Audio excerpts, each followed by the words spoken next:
So earlier this week, we got the announcement that Pokemon Fire Red and Leaf Green were going to be coming to, well, not Virtual Console, but they would be available on the Nintendo Switch eShop as separate downloads for $20, 20 US dollars.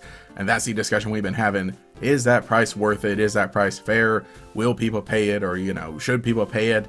All that stuff. I gotta say, obviously, I get a good amount of questions, or I get a lot of people asking me, like, what do I think about the price, or is this fair? Or even, remove from this situation right now, normally people will ask me generally, hey, is the DLC for this game worth it? Hey, is buying this game worth it? And I think that's all up to you. That's not something I can really tell you. I can tell you if it's worth it for me, but at the same time, my view of buying video games, especially buying Pokemon video games, is very different. I don't want to say it's skewed or anything, and not because I'm a chill or whatever, but because the fact of the matter is, yes, I do make videos, I do live stream these games, so I have an incentive to want to buy these. And on top of that, tax-wise, so on and so on, I'll write them off at the end of the year.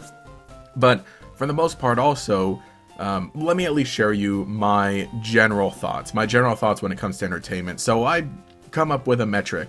I'm comfortable in spending money on entertainment as long as it evens out to a certain way. So look at it this way. A movie ticket costs $15. And generally, people are okay with it. I know people complain about ticket prices here and there, but I think generally, most people are fine with $15 for a 2-hour movie, coming out to about $7.50 an hour. That's at least me. So me personally, I'm okay with paying, and I'll round down. I'm okay with paying $7 per hour of entertainment. Obviously, entertainment is different for everything. A movie with, a theater and the seats and the air conditioning is very different from a digital video game. But generally, if I can see myself playing it for that long, so that's the stuff you got to take into account. I did actually stream Pokemon Leaf Green last year, and looking at the live streams, right? It took me about 30-something, nearly 40 hours to complete it, and that's just completing it, not even doing all the extra post-game stuff, not even really working on the Pokedex or building up a team. So, for me, that ends up being worth it. $20 for a video game that I could very easily spend 40 hours playing, that ends up being like 50 cents an hour. Sounds worth it to me. Now, obviously, not everybody values games the same way. A lot of people discussing like, oh, this is a 20-year-old game, and so on and so on. So it really comes down to you. So, like I said, I can't tell you. I'm not your parent. But at least that's how I look at things. And like I said, I have extra incentive to do that. Though I will say that is very interesting with these, for one thing, is that, okay, well, first of all, Pokemon is well within their right to charge money for this. Because it's not just taking some old thing and saying like, oh shoot, here it is, and throwing it up and saying, hey, pay me money for it. This is going to have Pokemon Home compatibility. This is going to have at least a local wireless play. I believe this is all in the FAQ at least. So it took time. It took time and resources and money to accomplish this, to get this on the Switch and to get it functioning. Not that there's much more they had to do, but they still had to do something. So they're well within the right to pay money for it. The question is, how much is fair, or what should they be charging? Looking at the re-releases of Pokemon Red and Blue, these happened 10 years ago, and at that point these games were 20-year-old games, give or take. So putting them on the eShop for $10 on the Nintendo 3DS, I think there were very few complaints. That was a really good deal. Even back then, before Pokemon game prices got really crazy, that was a good deal. And those ones also did have Pokemon Home compatibility as well. Same with Pokemon Gold and Silver. Those came out the next year and were also $10. I thought for some reason that they had increased this to like 12 or 13 or whatever, but apparently it was $10 as well. So those were fair. Even with inflation though, 20 for Fire Red and Leaf Green does not match up. 10 years of inflation, as bad as things have been here, that it's not the same. $10 in 2016 is about $13, $14 maybe here, so, or 12, I don't know the exact number off the top of my head, but I will say that that is my personal ideal price. If I were in charge of things, I would have put these for $15 each, because if you combine them both, that's $30 for the whole collection, and hey, 30th anniversary, ain't that cute? At the same time though, $20 isn't a whole lot when you are a working adult, for me. Right, I spend like $1,300 on rent, $200 a month on health insurance, like $60 for internet. I think $20 for a video game that I know I can spend 40 hours is fine. But I know not everybody is that same way. I think back to a time pre-pandemic when I was in college, and I think I barely had $25 in my bank account on the daily. Yeah, as soon as money would come in, I would spend it on something or whatever. So I understand if you were in that situation, then obviously if it comes down to, you know, keeping your bank account open and buying Pokemon, I think one's a little more important. Or, you know, deciding to buy some food for the week and choosing Pokemon, you know, one's important. Obviously, I'm in a much better situation now where I can lose a $20 bill and I'd be like, oh, okay, oops, oopsie daisy. But I know it's different for everyone else.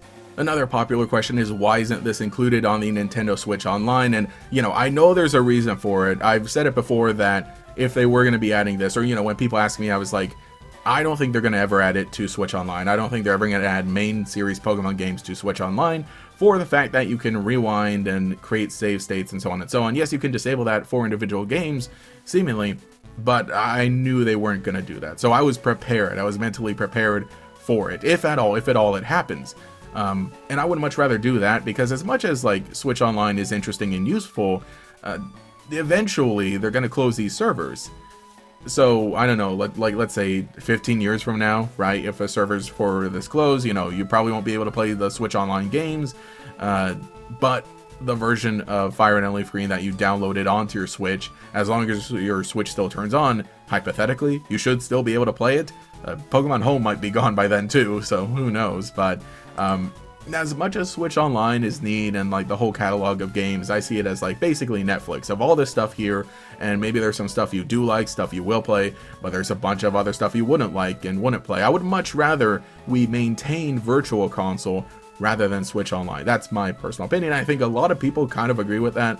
So in all intents and purposes, this is Virtual Console, just obviously costing a bit more. So I think that's mostly all I got to say. Oh, you know, I'll say there are also the group of people who have been playing this game, or who have been playing Pokemon games, and, you know, the people who say, oh, why would I pay money for this? I can play it on my phone for free, and they have been. And, you know, that's all fine and dandy. That's an opinion you're allowed to have. So I don't think you really are required to say anything then, or I don't think this is a conversation that you should necessarily be a part of. Yes, again, you know, if that's something you choose to do, whatever.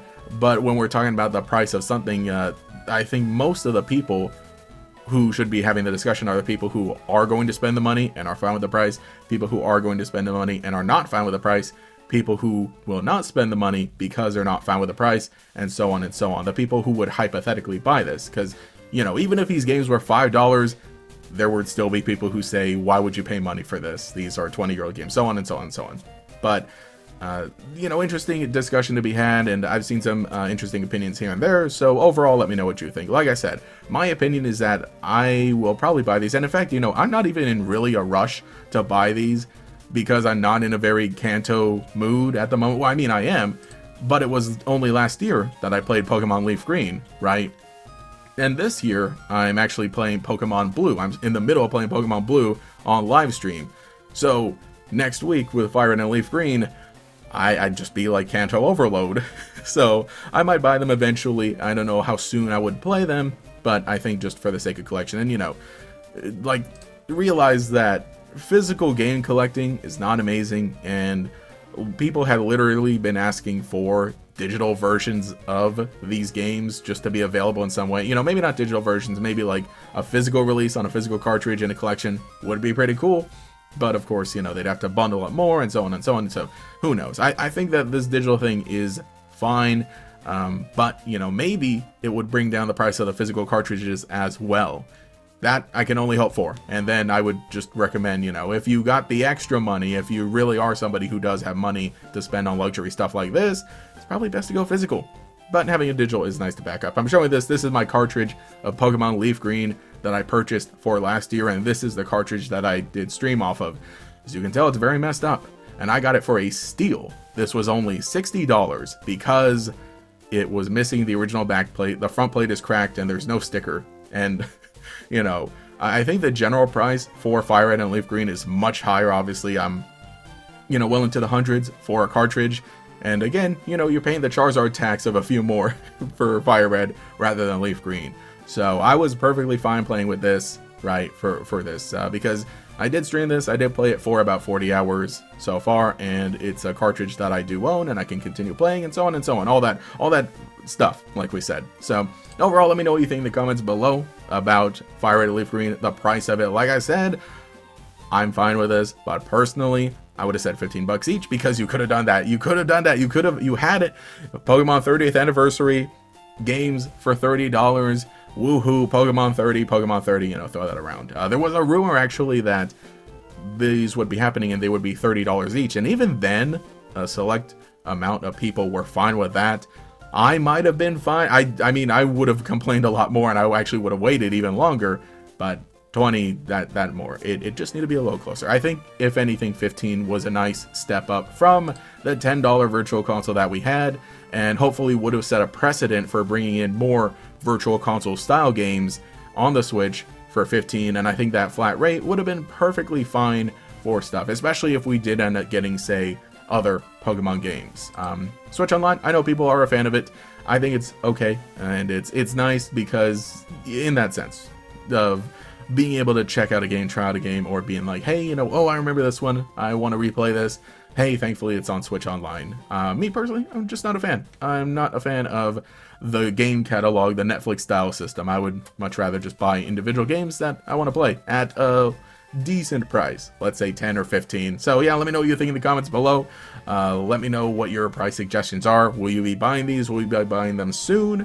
Or will you be waiting a bit? You know, I didn't even say like the whole thing of how, last thing I'll say is that the reason for some people this price stands out is because they've been replaying this. Like I said, for me, I literally just played Pokemon Leaf Green, so I'm in no rush to purchase these.